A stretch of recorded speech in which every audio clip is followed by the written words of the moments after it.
సద్దుమనగని శివాజీ వివాదం చిరు బాలయ్యలను వదలని వైనం.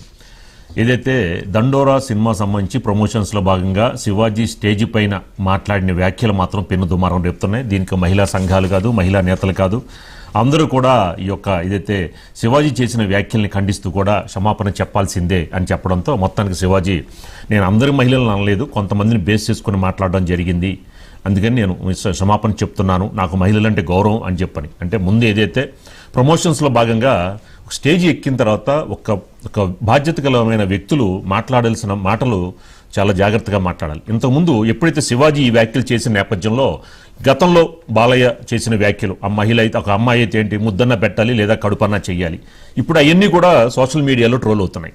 ఇలాంటి పరిస్థితుల్లో ఏదైతే ఒక మాట్లాడేయడం తర్వాత క్షమాపణ చెప్పడం, సో ఇలాంటి పరిస్థితుల్లో మరి క్షమాపణ చెప్పడం మరి ఇప్పటికైనా శాంతిస్తారా లేదా మహిళా కమిషన్ లెటర్ ఇచ్చారు రేపు 27న హాజరవ్వమని, మరి అప్పుడు ఏమైనా స్పందిస్తారా, ఇతని మీద ఏమైనా యాక్షన్ తీసుకుంటారా అనే అంశంపై మనకి మా కరెస్పాండెంట్ సంజయ్ ఉన్నారు. సంజయ్, ఏంటి ఎలా ఉండబోతోంది? శివాజీ పైన యాక్షన్ తీసుకునే అవకాశం ఉంటుందా, లేదు సారీ చెప్పేశారు కాబట్టి ఈ వివాదం ఇక్కడితో సద్దు మరిగినట్లయినా?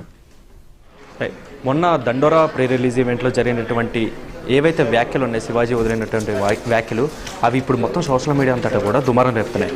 దాని మీద చాలామంది సోషల్ మీడియా వేదికగా చాలామంది స్పందించడం జరిగింది. ఇటు సింగర్ చిన్మయ్య అవ్వచ్చు, యాంకర్ అనసూయ అవ్వచ్చు, వీళ్ళందరూ స్పందించడం జరిగింది.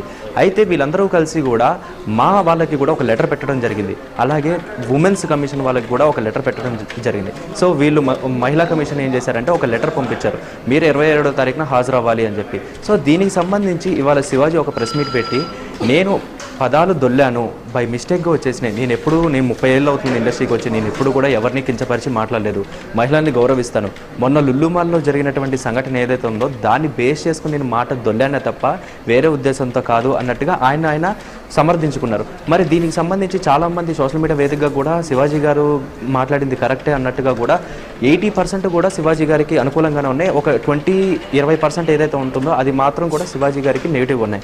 సో ఈ ప్రకారంగా చూసుకుంటే 27వ తారీఖున హాజరవ్వాలని ఏదైతే చెప్పారో, నేనైతే హాజరవడానికి నాకు ఎటువంటి సిగ్గు లేదు, నేను వెళ్ళి హాజరవుతాను, నేను చేసిందే, నేను ఏదైతే స్టేట్మెంట్ ఇచ్చానో దాని మీద కట్టుబడి ఉంటాను అన్నట్టుగా శివాజీ గారు చెప్పడం జరుగుతుంది.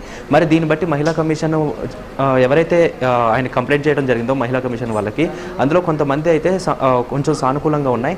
మరి దీన్ని బట్టి చూసుకుంటే ఆయనకి ఎటువంటి యాక్షన్ తీసుకుంటారు ఏంటనేది ఇంకా మనం వేచి చూడాలన్నమాట.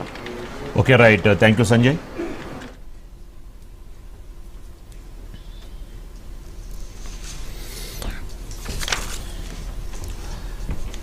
ఇది ఇవాల్టి సూపర్ ప్రైమ్ టైం.